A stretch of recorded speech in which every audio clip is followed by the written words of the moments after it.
गांधी का कोट है, स्ट्रेंथ देखो फिजिकल कैपेसिटी से नहीं आती, स्ट्रेंथ आती है इनडोमिटेबल विल से, यानी कभी ना हारने वाली विल से। विल पावर पे फोकस करते हैं गांधी इस कोट में। इतिहास में देखो अनेकों एग्जाम्पल्स देखने को मिलेंगे, बहुत सारे फ्रीडम फाइटर्स जिन्होंने देश के लिए अपनी जान दे दी। ऐसा नहीं है कि वो बहुत बड़े पहलवान थे, हो भी सकता है कुछ फ्रीडम फाइटर्स पहलवान हो भी, लेकिन उससे भी ज्यादा उनकी विल पावर स्ट्रांग थी देश के लिए कुछ करने की, तभी वो इतना कुछ कर पाए। स्टीफन हॉकिंस फिजिक्स के बहुत बड़े साइंटिस्ट, पैरालिसिस के शिकार, लेकिन कितनी बढ़िया बढ़िया उन्होंने डिस्कवरीज की। इवन देखो यूपीएससी एस्पायरेंट्स में मैंने बहुत सारे ऐसे एस्पायरेंट्स देखे हैं जो काफ़ी इंटेलिजेंट, मतलब क्विक लर्नर, लेकिन मेहनत को कंटिन्यू नहीं कर पाए, कंसिस्टेंट नहीं रह पाए, आखिरकार छोड़ दिया उन्होंने। लेकिन बहुत सारे ऐसे एस्पायरेंट्स जिन्होंने शुरुआत में बहुत सारे सेटबैक्स का सामना किया, नहीं पल्ले पड़ा शुरुआत में कैसे आंसर राइटिंग करनी है, कम आते थे मॉक्स में मार्क्स, समझ में नहीं आता था कि क्या करें क्या ना करें, लेकिन लगे रहे पीछे, मॉक पे मॉक, गलतियों को एनालाइज करना, ऐसे पे ऐसे लिखना, धीरे धीरे बनने लगा उनका फ्लो और अच्छा रिजल्ट सामने आया। तो विल पावर बहुत मैटर करती है। कई बार लोग कैपेबल होते हैं लेकिन विल पावर नहीं होती। हम जब हेगमनी का कंसेप्ट डिस्कस करते हैं तो ये बात डिस्कस करते हैं ना, यूएसए और चाइना में फर्क क्या है। सिर्फ ताकत का होना जरूरी नहीं है, आप में करेज भी होनी चाहिए उस ताकत को एक्सरसाइज करने की। समझ गए? डेट आज की देखो 8 अप्रैल है। आज बढ़िया बढ़िया इश्यूज हम डिस्कस करेंगे अलग अलग न्यूज़पेपर से। सबसे पहले आर्टिकल हम डिस्कस करेंगे बाबा रामदेव से संबंधित जो कंट्रोवर्सी थी, आयुर्वेद वर्सेस एलोपैथिक डिबेट।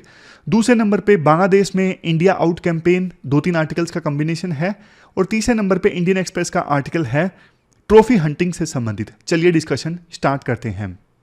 आज के डिस्कशन में नेक्स्ट आर्टिकल, बाबा रामदेव से संबंधित जो कंट्रोवर्सी हुई थी ना, उनको सुप्रीम कोर्ट में आके जवाब देना पड़ा था। इससे संबंधित देखो एक डिबेट है आयुर्वेद वर्सेस एलोपैथी की। आपने सिलेबस में जीएस पेपर 3 के इस टॉपिक से और इवन जीएस पेपर 2 में सोशल जस्टिस हेल्थ से भी इस आर्टिकल को रिलेट कर सकते हो। सबसे पहले ना आप कंटेक्स्ट जान लीजिए, कंटेक्स्ट क्या है। 2022 में बाबा रामदेव एक बयान देते हैं, काफ़ी ज़्यादा भड़काऊ बयान। वो ये बोलते हैं जो ये एलोपैथी है ना, यानी मॉडर्न मेडिसिन्स जो आप अक्सर लेते हो बीमार होने पे, जैसे पैरासीटामोल, सेराडोन, ये सब मॉडर्न मेडिसिन्स, बाबा रामदेव कहते हैं ये तो देखो बैंकरप्ट साइंस है, स्टूपिड है। वो कहते हैं कि इससे अच्छा तो जहर खा लो एलोपैथिक मेडिसिन्स खाने के बजाय। उन्होंने ये भी बोला एलोपैथिक मेडिसिन्स के साइड इफेक्ट्स की वजह से लाखों लोग मर रहे हैं। तो इतनी प्रोवोकेटिव स्टेटमेंट्स एलोपैथी मेडिसिन्स के अगेंस्ट बाबा रामदेव ने दी। जाहिर तौर पे देखो वो अपने आयुर्वेद वाले प्रोडक्ट्स को प्रमोट करना चाहते थे एलोपैथिक मेडिसिन की बुराई करके। तो बाबा रामदेव के इन स्टेटमेंट्स के अगेंस्ट इंडियन मेडिकल एसोसिएशन ने केस फाइल कर दिया। मामला सुप्रीम कोर्ट में पहुंचा और सुप्रीम कोर्ट ने बाबा रामदेव को बुलाया, उनसे जवाब मांगा कि आपने ये सारी स्टेटमेंट्स क्यों दी। उनको हाथ जोड़ के माफ़ी भी मांगनी पड़ी। देखो चलो ये तो कंटेक्स्ट है, यहाँ पे जो मेन इशू है ना वो आयुर्वेदिक वर्सेस एलोपैथिक मेडिसिन से संबंधित है। ये जो डिबेट है ना आयुर्वेद वर्सेस एलोपैथी, ये डिबेट 16th सेंचुरी में स्टार्ट हो गई थी। पुर्तगाली जहाज जब भारत में आए थे ना, तो उसमें बहुत सारे एलोपैथी वाले डॉक्टर्स भी आए। जब उन डॉक्टर्स ने स्मॉल पॉक्स का इलाज किया तो उसके अच्छे रिजल्ट सामने आए। और भारत में उस समय एलोपैथिक नहीं चलता था ही नहीं। तो ना जब पुर्तगाली जहाज़ों से एलोपैथिक डॉक्टर्स आए, उन्होंने स्मॉल पॉक्स वाले मरीजों का इलाज किया, अच्छे रिजल्ट सामने आए, तो भारत में ना उस समय डोमिनेंस की लड़ाई स्टार्ट हो गई। एलोपैथी अच्छा है या फिर आयुर्वेद अच्छा है। ये जो कन्फ्रंटेशन है ना आयुर्वेद वर्सेस एलोपैथी वाला, ये आज भी चल रहा है। आज एलोपैथी का स्टेटस क्या है? आज 12 लाख से ज़्यादा डॉक्टर्स हमारे देश में एलोपैथी प्रैक्टिस कर रहे हैं। बीमार होने पे जिन डॉक्टर्स के पास आप जाते हो, ज़्यादा संभावना है वो एलोपैथिक डॉक्टर्स ही होते हैं, क्योंकि एलोपैथी वाली मेडिसिन का जल्दी रिजल्ट सामने आता है। एलोपैथी में सर्जरी वगैरह भी होती है, आयुर्वेद में सर्जरी वगैरह नहीं होती है। और बहुत सारे डॉक्टर्स तो इंडिया से बाहर गए हुए हैं प्रैक्टिस करने के लिए। एक रिपोर्ट के अनुसार एलोपैथी हर साल भारत में 20 लाख लोगों की जान बचाता है। लेकिन देखो एलोपैथी की ना बहुत सारी प्रॉब्लम्स भी हैं, कमियां भी हैं, जिसकी वजह से बहुत सारे पेशेंट्स ऐसे हैं जिनका इंक्लिनेशन आयुर्वेद योग इनकी तरफ इंक्रीज हुआ है, इवन होम्योपैथी की तरफ भी। ये जो आयुष अल्टरनेटिव मेडिसिन पद्धतियां हैं ना, जिसमें होम्योपैथी, आयुर्वेद, योग ये सब आते हैं, इनकी तरफ लोगों का जो रुझान है वो बढ़ा है। तो पहले हम एलोपैथी की शॉर्टकमिंग्स जान लेते हैं। ये जो टर्म है ना एलोपैथी, ये देखो होम्योपैथी के फाउंडर सैमुअल हनिनमैन के द्वारा दिया गया था 1810 में। उनका यह विश्वास था कि जो एलोपैथी की ट्रीटमेंट है ना बहुत ज्यादा क्रूड है। जैसे सर्जरी होती है, बॉडी के किसी हिस्से को काटा जाता है तो उसमें से खून बहता है, ये क्रूड तरीका है इनके अनुसार, होम्योपैथी के फाउंडर के अनुसार।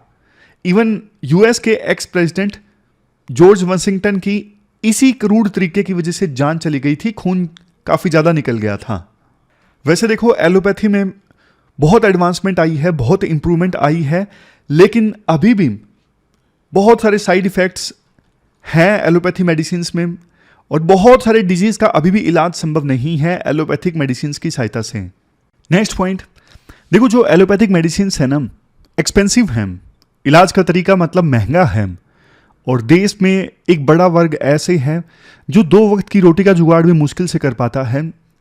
तो कोई बीमार हो जाए, एलोपैथिक मेडिसिन से इलाज करवाना मतलब आउट ऑफ पॉकेट एक्सपेंडिचर, क्योंकि इंश्योरेंस बहुत कम लोग करवाते हैं अभी भी हमारे देश में। सबसे लास्ट में WHO की रिपोर्ट कहती है हर साल देखो लाखों लोग की डेथ हो जाती है मेडिकल मिस्टेक्स की वजह से। तो ये भी एक शॉर्टकमिंग है। इसी वजह से देखो ये सारी शॉर्टकमिंग्स है, कमियां हैं एलोपैथी मेडिसिन में। इसी वजह से ट्रेडिशनल मेडिसिन, आयुष में जो इलाज की पद्धतियां आती हैं, ये सब जैसे आयुर्वेद, होम्योपैथी, इनका काफी राइज हुआ है। और खास करके कोविड-19 की महामारी के दौरान ट्रेडिशनल मेडिसिन और अल्टरनेटिव मेडिसिन काफी ज्यादा पॉपुलर हुई। जब देखो एलोपैथिक डॉक्टर्स और बेड मिल नहीं रहे थे कोविड-19 के महामारी के दौरान इलाज के लिए, तब भी लोगों ने अल्टरनेटिव मेडिसिन लेना स्टार्ट किया इलाज के लिए। आज देखो ट्रेडिशनल मेडिसिन की जो इकोनॉमी है ना 1.5 ट्रिलियन डॉलर्स की हो चुकी है। लेकिन ट्रेडिशनल मेडिसिन के साथ भी कंसर्न्स हैं। सबसे पहला, जो आयुर्वेद, होम्योपैथी, ये जो इलाज की पद्धतियां हैं ना, ये दावा करती हैं कि हमसे ना कोई साइड इफेक्ट नहीं है। मतलब आयुर्वेद से आप इलाज करवाओगे, होम्योपैथी से इलाज करवाओगे, नो साइड इफेक्ट। बट देखो ऐसा है नहीं, ये एक मार्केटिंग क्लेम है। इंडिया में रिसर्च से ये साबित हुआ है कई बार, कई अल्टरनेटिव मेडिसिन में भी significant amount of heavy metals पाए गए हैं, और जिसकी वजह से कई सारे लोगों में जो ट्रेडिशनल मेडिसिन से इलाज करवा रहे थे, उनमें कैंसर भी डिटेक्ट हुआ है। रिसेंटली देखो अहमदाबाद में आयुर्वेदिक सिरप कंज्यूम करने से कुछ लोगों की डेथ हो गई। और अभी भी बहुत सारे वेस्टर्न कंट्रीज जैसे यूएस ऐसे हैं जो इन ट्रेडिशनल मेडिसिन को मेडिसिन मानते ही नहीं है, वो इनको सिर्फ फूड सप्लीमेंट के तौर पे मानते हैं कि ये तो फूड सप्लीमेंट है, दवाई नहीं है। नेक्स्ट, ट्रेडिशनल मेडिसिन में ना स्ट्रॉन्ग रिसर्च नहीं होती। जैसे एलोपैथिक मेडिसिन में तो बाकायदा ड्रग डेवलप की जाती है, उसके बाद लंबे समय तक क्लिनिकल ट्रायल चलते हैं, ड्रग अप्रूवल होती है, तमाम तरह की प्रक्रियाओं से गुजर के फाइनली एलोपैथिक ड्रग को अप्रूवल मिलता है। लेकिन यहां पे ना स्ट्रॉन्ग रिसर्च और क्लिनिकल प्रूफ नहीं है कि हाँ इतनी एफिशिएंसी है इस ड्रग में। नेक्स्ट, ये तो हो ही गया, रिगरस ट्रायल्स नहीं होते एलोपैथिक मेडिसिन में जैसे होते हैं वैसे। नेक्स्ट, ट्रेडिशनल मेडिसिन में ना स्टैंडर्डाइजेशन नहीं होता, नो यूनिफॉर्मिटी, कैसे स्पेसिफिक डिजीज का ट्रीटमेंट होना चाहिए। लेकिन ना अब आपको पता है, हमने ना सैटरडे को कैंसर वाला आर्टिकल डिस्कस किया था, बाकायदा एसओपीज हैं, कब कीमोथेरेपी देनी है, कब ओपियोइड्स देने हैं, मतलब बाकायदा एसओपी है हर एक इलाज के लिए एलोपैथिक मेडिसिन में। लेकिन यहां पे कोई एसओपी नहीं है, कोई यूनिफॉर्मिटी नहीं है कि पर्टिकुलर डिजीज का जो इलाज है वो कैसे होगा, इसके लिए कोई स्टैंडर्ड ऑपरेटिंग प्रोसीजर नहीं है। पहले देखो एलोपैथिक मेडिसिन को क्रिटिसाइज किया जाता था कि बहुत नेचर में कॉमर्शियल हैं, बहुत महंगे बिकते हैं और कंपनीज, मेडिकल वाले सब प्रॉफिट कमाने की सोचते हैं इनसे। लेकिन अब ना इवन ट्रेडिशनल मेडिसिन सिस्टम भी कॉमर्शियल नेचर का हो गया है। यहाँ पे भी भारी भरकम एडवर्टाइजमेंट और वो सब कॉमर्शलाइजेशन हो गया है। जैसे कोचिंग सेंटर्स में है ना, बड़े बड़े होर्डिंग्स, बच्चों को रिझाना, उस टाइप का। नेक्स्ट, बड़ी बड़ी जो आयुर्वेदिक फार्मास्यूटिकल कंपनीज है ना, रिसर्च पे पैसा इन्वेस्ट नहीं करती, कोई रिसर्च नहीं है ज़्यादा, लेकिन बावजूद फिर भी दवाइयाँ इतनी महंगी बेचती हैं पेशेंट्स को, तो ये गलत है। और देखो, स्कैम भी ऑब्जर्व किए जाते हैं बहुत सारी जगहों पर। जैसे कैंसर पेशेंट्स को बहुत महंगी आयुर्वेदिक मेडिसिन बेच दी जाती हैं 10-10 गुना ज़्यादा रेट पे। अब जिसके परिवार में, आपको भी पता है, कोई फैमिली मेंबर कैंसर से सफ़र कर रहा है, वो पैसों को नहीं देखेगा। कोई भी एक उम्मीद की किरण दिखा दे कि हाँ ये मेडिसिन ले लो, आयुर्वेदिक मेडिसिन है, काम करेगी, वो तो बेचारा ले लेगा। लेकिन इसी सिचुएशन का फ़ायदा उठाया जाता है कुछ लोगों के द्वारा और आयुर्वेदिक मेडिसिन को 10-10 गुना ज़्यादा रेट पे बेच दिया जाता है। और कोई रिसर्च में साबित नहीं हुआ कि हाँ इस आयुर्वेदिक मेडिसिन को लेने से एफिशिएंसी आएगी, मतलब पेशेंट जो है वो रिलीफ महसूस करेगा या फिर कैंसर जो है वो कम होगा, कुछ नहीं। आज के समय में ये देखो, सबसे बड़ा वीक पॉइंट हो गया है आयुर्वेदिक और ट्रेडिशनल मेडिसिन का मिसलीडिंग क्लेम्स एंड एडवर्टाइजमेंट्स। मतलब ऐसा हो गया कि आयुर्वेद के नाम पे कुछ भी बेच दो। लेकिन इससे होता यह है, आयुर्वेद के ऊपर से ना भरोसा टूट जाता है पेशेंट्स का। तो ये मिसलीडिंग क्लेम्स पे लगाम लगाना जरूरी है। और ये जो मिसलीडिंग क्लेम्स है ना, ये बढ़ते जा रहे हैं। सरकार इन पर एक्शन नहीं ले पा रही है।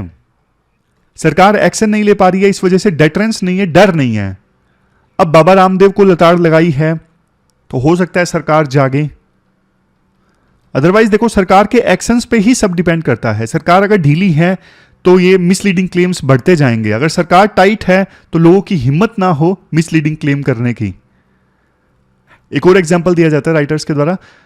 जैसे देखो, एडवर्टाइजमेंट्स में ना कई बार फेक क्लेम्स किए जाते हैं कि बीपी, डायबिटीज जैसे जो लाइफ थ्रेटनिंग डिजीज हैं उनको ट्रीट कर लिया जाएगा। लेकिन अब डॉक्टर्स का ये कहना है कि ये जो डिजीज है ना, एलोपैथिक डॉक्टर्स का कहना है ये डिजीज सिर्फ कंट्रोल किए जा सकते हैं, बीपी, डायबिटीज, इनको क्योर नहीं किया जा सकता है।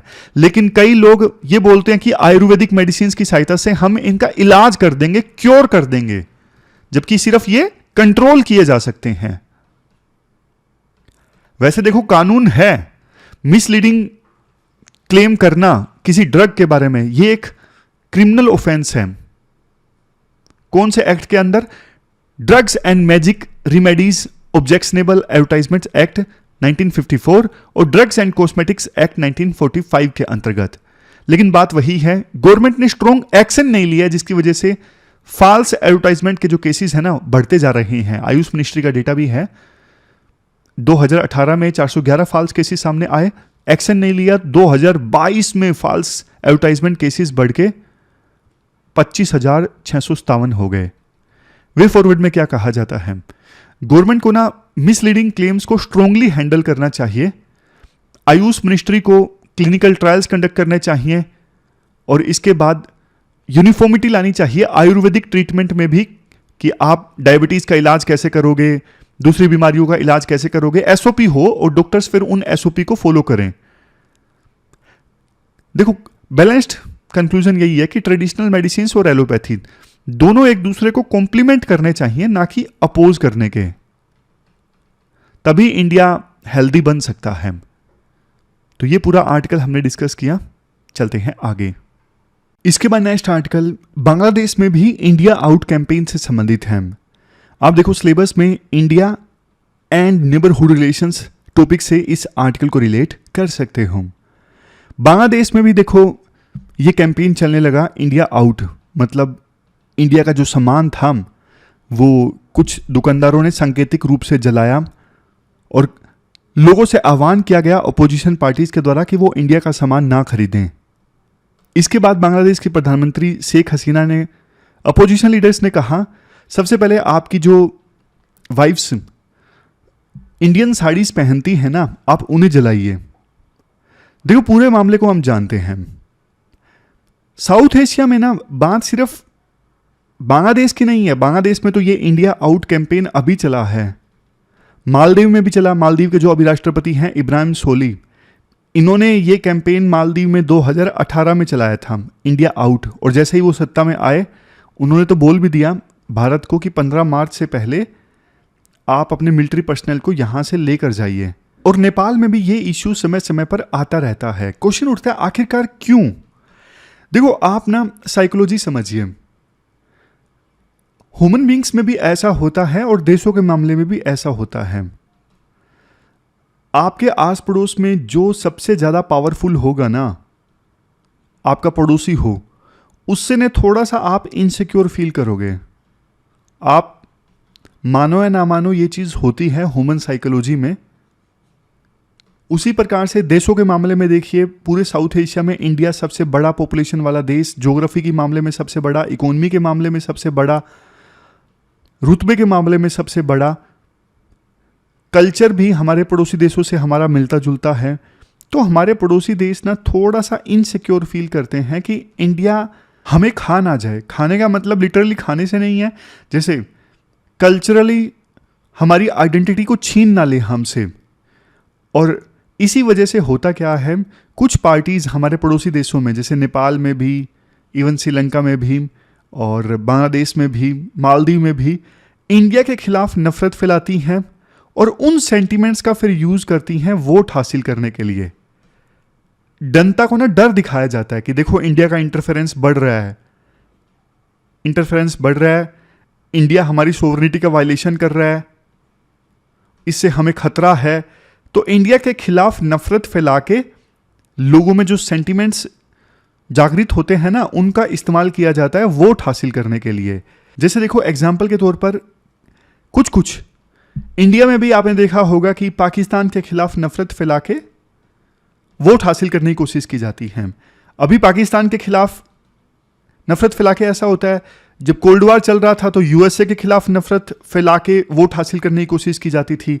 इंदिरा गांधी अक्सर बोला करती थी वेस्टर्न ताकतों का हाथ है।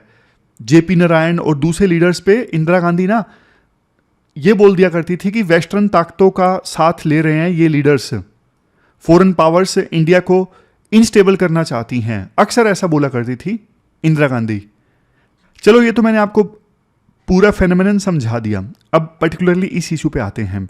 बांग्लादेश को देखो, वैसे आज़ाद करवाने में ना इंडिया का सबसे बड़ा रोल रहा था। इंडिया के साथ खड़ा था उस समय बांग्लादेश, जो कि उस समय पाकिस्तान का हिस्सा हुआ करता था। पाकिस्तान, चाइना, यूएस ये एक साथ आ गए थे, लेकिन बावजूद इसके इंडिया ने बांग्लादेश की हेल्प की थी अलग से देश बनने में। इंडिया पहला ऐसा देश बना जिसने बांग्लादेश को रिकॉग्नाइज किया। लेकिन देखो, आज भी बांग्लादेश ना इंडिया पे डिपेंड करता है अपनी सोवरेनिटी के लिए। जैसे बांग्लादेश में हाल ही में ना इलेक्शंस कंडक्ट हुए थे, यूएसए वगैरह ने विरोध किया था वहाँ पे कि देखो बांग्लादेश में इलेक्शंस ठीक ढंग से नहीं हो रहे हैं, अपोजिशन ने तो इलेक्शंस का बायकॉट कर दिया है, लेकिन फिर भी इलेक्शंस कंडक्ट हुए, अपोजिशन के बिना ही कंडक्ट हुए। लेकिन जैसे ही रिजल्ट आया, इंडिया ने शेख हसीना को बधाई दे दी, प्रधानमंत्री मोदी ने, और इंडिया ने इन रिजल्ट्स को रिकॉग्नाइज कर लिया। इंडिया ने रिकॉग्नाइज किया तो देखो फॉरेन पावर्स भी कुछ बोल नहीं इसकी, यानी वेस्टर्न कंट्रीज जो थी वो भी कुछ बोल नहीं इसकी। एक प्रकार से भारत ने ना हेल्प कर दी शेख हसीना की, क्योंकि इंडिया जल्दी से अगर बांग्लादेश के इलेक्शन रिजल्ट को रिकॉग्नाइज ना करता, एक्नॉलेज ना करता, तो हो सकता है वेस्टर्न कंट्रीज भी ना करती, वेस्टर्न कंट्रीज विरोध करती कि हम इस इलेक्शन को नहीं मानते, इसमें तो अपोजिशन ने बायकॉट कर दिया। लेकिन इंडिया ने तुरंत के तुरंत शेख हसीना को बधाई दे दी और इलेक्शन रिजल्ट्स को रिकॉग्नाइज कर लिया। और इसी से चिढ़ गई अपोजिशन पार्टीज। उनको लगा कि यार इंडिया अगर इलेक्शन रिजल्ट्स को नहीं एक्नॉलेज करता तो वेस्टर्न कंट्रीज भी रिजेक्ट कर देती, और फिर ये सत्ता में अभी जो शेख हसीना है इनका तख्ता पलट हो जाता, या फिर इंटरनेशनल प्रेशर इनके ऊपर काफ़ी ज़्यादा आता। लेकिन इंडिया ने हमारा खेल बिगाड़ दिया। तो अपोजिशन पार्टीज ने सोचा सबसे पहले तो इंडिया का जो इन्फ्लुएंस है ना उसे कम किया जाए बांग्लादेश में, और इंडिया के खिलाफ बांग्लादेश में नफरत पैदा की जाए। तो इस वजह से बांग्लादेश की जो मेन अपोजिशन पार्टीज है ना, बांग्लादेशी नेशनल पार्टी, इन्होंने ये आह्वान कर दिया इंडिया आउट, मालदीव की तरह, कि इंडिया बांग्लादेश से वापस जाए, इंडिया के गुड्स नहीं बिकने चाहिए। इंडिया के गुड्स को बाइकआउट करना स्टार्ट कर दिया, शॉपकीपर्स ने उनको बेचना छोड़ दिया।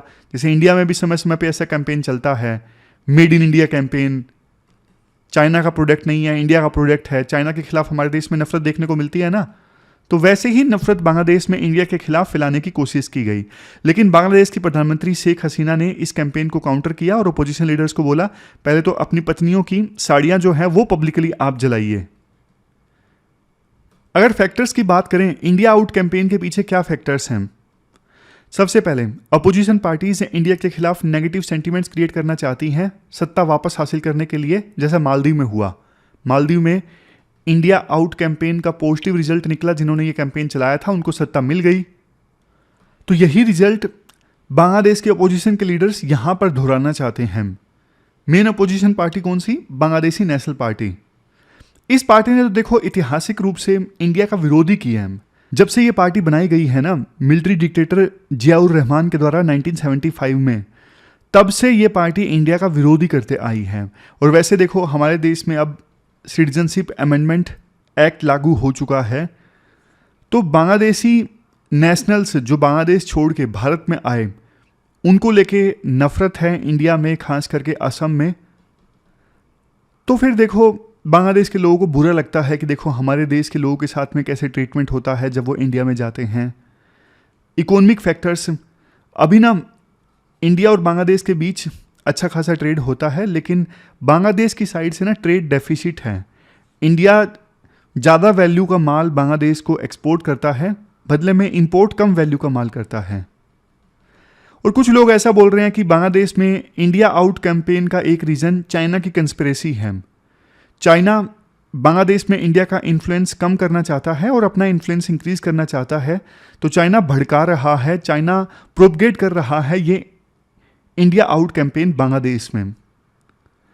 इंडिया का पर्सपेक्टिव क्या है इस कैंपेन के ऊपर? देखो भारत के विदेश मंत्री ने तो ये कैंपेन रिजेक्ट कर दिया और बोला कि इंडिया को चाइना के ग्रोइंग इन्फ्लुएंस से डरने की आवश्यकता नहीं है। कैंपेन जो है वो इंडिया के लिए एक सीरियस थ्रेट नहीं है। क्यों? क्योंकि देखो ये जो कैंपेन था ना बांग्लादेश में चलाया गया, इंडिया आउट कैंपेन, ये फॉरेन एंटिटीज के द्वारा चलाया गया और ये सिर्फ ऑनलाइन विजिबल था। बांग्लादेश के लोगों का इसमें पार्टिसिपेशन ना के बराबर था। और इंडिया के खिलाफ ये आरोप लगाना कि इंडिया हमारे मामलों में इंटरफेयर कर रहा है, ये आरोप पूरी तरह से बेसलेस हैं। क्योंकि बांग्लादेश के इलेक्शन रिजल्ट्स को सिर्फ इंडिया ने नहीं सपोर्ट किया, बल्कि चाइना और रशिया ने भी सपोर्ट किया। नेक्स्ट देखो, अगर बांग्लादेश इंडिया के माल को बाइकआउट करता है ना, तो इससे बांग्लादेश का बल्कि ज़्यादा नुकसान होगा।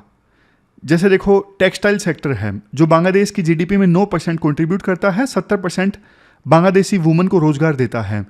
वो किस पे डिपेंड करता है? वो इंडिया के कॉटन एक्सपोर्ट पे डिपेंड करता है। इंडिया बांग्लादेश को कॉटन एक्सपोर्ट करता है, बदले में बांग्लादेश में बने गारमेंट्स को इंपोर्ट करता है।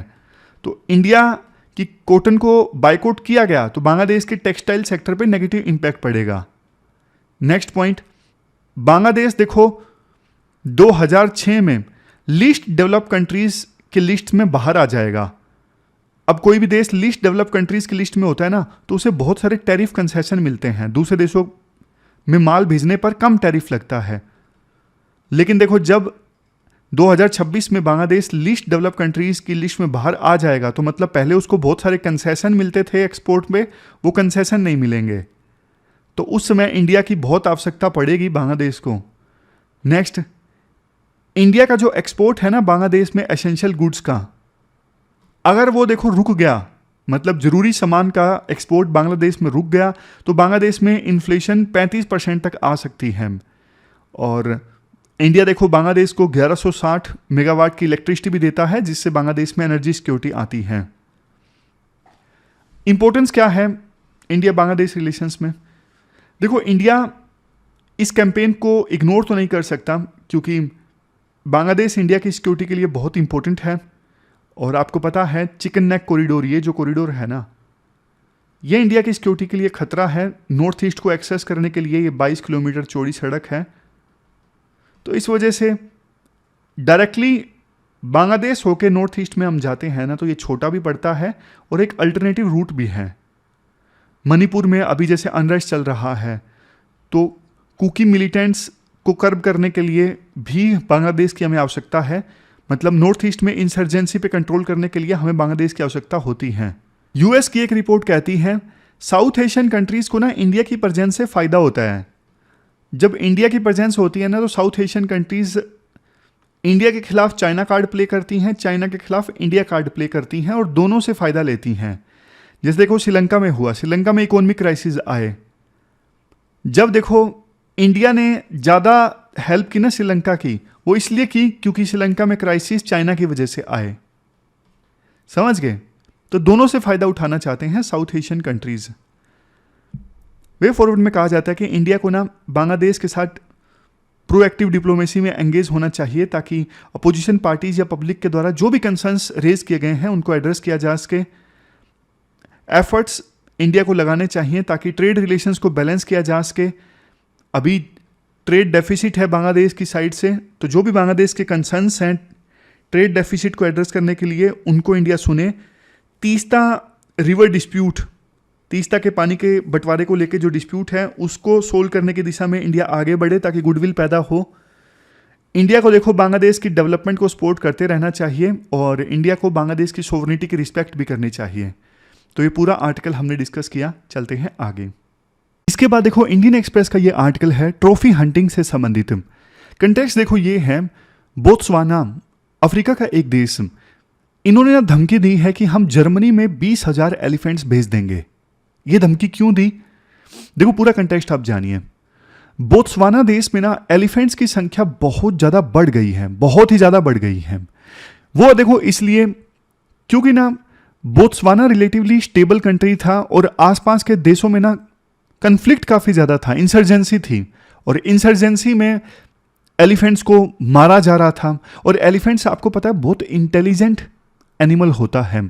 तो जब उन्हें समझ में आ गया कि रिवर क्रॉस करते ही दूसरे देशों में मारा जाता है, उन्हें कंट्रीज की बाउंड्रीज तो नहीं पता लेकिन ज्योग्राफी के हिसाब से वो समझ जाते हैं कि रिवर क्रॉस करते ही वहां पे खतरा है और रिवर बाउंड्री है बोत्सवाना की, मान लीजिए पड़ोसी देश के साथ में।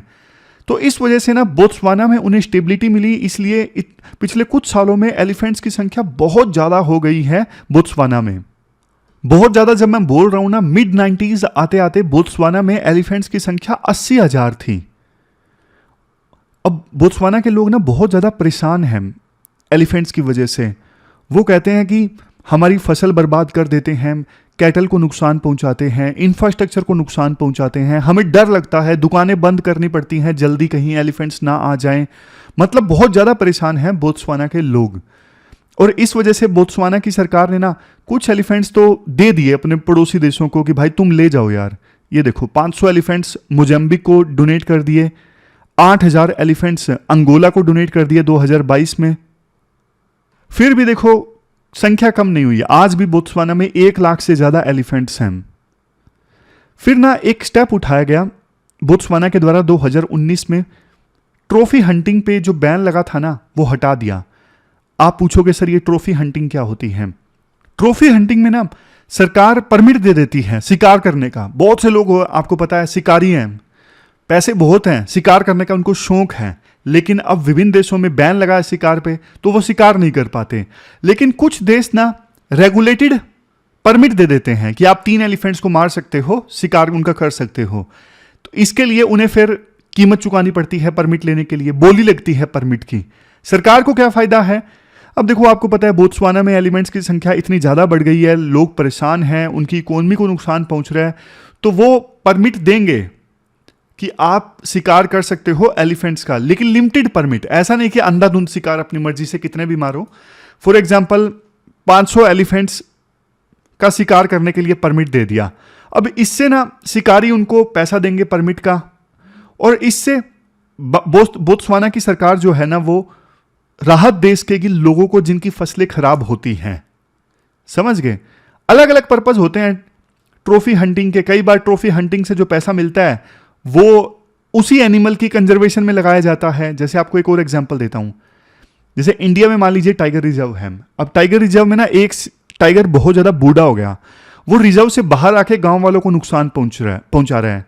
तो सरकार को डर लगता है कि यार इससे तो ना गांव वालों की ना नफरत बहुत ज़्यादा हो जाएगी टाइगर्स के प्रति, और जो टाइगर्स रिजर्व के अंदर हैं उनको भी खतरा है। तो इससे अच्छा तो ना हम एक ट्रॉफी हंटिंग मुहिम स्टार्ट कर देते हैं, मतलब किसी शिकारी को परमिट दे देते हैं, उससे पैसे ले लेते हैं कि आप उस टाइगर को मार दीजिए जो गांव में आके नुकसान पहुंचा रहा है। अब वो मर जाएगा टाइगर, बूढ़ा टाइगर जो मार रहा था गांव वालों को, और गांव वालों में टाइगर के प्रति नफरत पैदा नहीं होगी, और सरकार को जो पैसा मिला परमिट बेच के, उससे सरकार फिर टाइगर्स को फर्दर कंजर्व करेगी। तो ये भी एक मकसद है ट्रॉफी हंटिंग का। आप मतलब समझ गए ना ट्रॉफी हंटिंग का, कि रेगुलेटेड ढंग से सरकार परमिट देती है कि आप शिकार कर लीजिए, अंधाधुंध नहीं, कुछ एनिमल्स का, पर्टिकुलर एनिमल का। मकसद काफी सारे होते हैं, रेवेन्यू कमाना, और उस रेवेन्यू का इस्तेमाल करना लोगों को राहत पहुंचाने के लिए, या फिर इन्वायरमेंट को और ज्यादा फर्दर कंजर्व करने के लिए, या फिर एनिमल्स को कंजर्व करने के लिए। कई सारे मकसद होते हैं ट्रॉफी हंटिंग के। लेकिन देखो, बोत्सवाना की सरकार ने ना 2019 में ट्रॉफी हंटिंग के ऊपर जो बैन लगा था ना, वो हटा दिया। अब जर्मनी के लोग ना बहुत ट्रॉफी हंटिंग करते हैं, बोत्सवाना में जा जाके ट्रॉफी हंटिंग करते हैं। तो जर्मनी के सरकार ने बोला कि यार ये गलत है, ट्रॉफी हंटिंग गलत है, ये अनएथिकल है, और एनिमल्स को इससे नुकसान पहुंचता है, ये नहीं होना चाहिए। तो बोत्सवाना की सरकार ने बोला कि भैया तुम ज्यादा मत बोलो यार, हम परेशान हैं, हमें पता है, आपको लेने हैं तो ले लो, 20,000 एलिफेंट्स हम आपके देश में छोड़ देंगे, तब आपको पता लगेगा, आप पालो इन 20,000 एलिफेंट्स को। ये बोला बोत्सवाना की सरकार ने, और यही आर्टिकल का टाइटल है। ट्रॉफी हंटिंग पे देखो बहुत सवाल भी उठते हैं कि ये अनएथिकल है, इससे कंजर्वेशन नहीं होता है एनिमल्स का, खामखा के हम पॉइंट्स दे रहे हैं ट्रॉफी हंटिंग को प्रमोट करने के लिए कि इससे एनिमल्स का कंजर्वेशन होगा, और पैसा जो आएगा उसको हम इकोलॉजी के कंजर्वेशन में लगा सकते हैं, इससे और लोग बल्कि ज़्यादा मोटिवेट हो सकते हैं एनिमल्स को मारने के लिए, शिकार करने के लिए। आप शिकार को एक प्रकार से ग्लैमर में डाल रहे हो, मतलब ग्लोरीफाई कर रहे हो, जो चीज़ गलत है। आप बताइए वैसे ट्रॉफी हंटिंग होनी चाहिए या नहीं होनी चाहिए? तो कुल मिला के देखो, ये आर्टिकल है, ये केस स्टडी भी है, और इस पे क्वेश्चन भी पूछा जा सकता है। अब लास्ट में क्वेश्चंस हम देख लेते हैं। 2 क्वेश्चंस देखो आपको अटेम्प्ट करने हैं। पहला क्वेश्चन तो देखो ट्रॉफी हंटिंग से संबंधित है, और दूसरा फिर आयुर्वेद और एलोपैथिक मेडिसिन के बीच में डिबेट से संबंधित है। दोनों क्वेश्चंस का आंसर आप pwonlyas.com पे जाके दीजिए। ये थी हमारी आज की डिस्कशन। कल मिलते हैं फिर से एक नई डिस्कशन के साथ। आप बढ़िया से पढ़िए, अपना ख्याल रखिए। Thank you very much for discussion.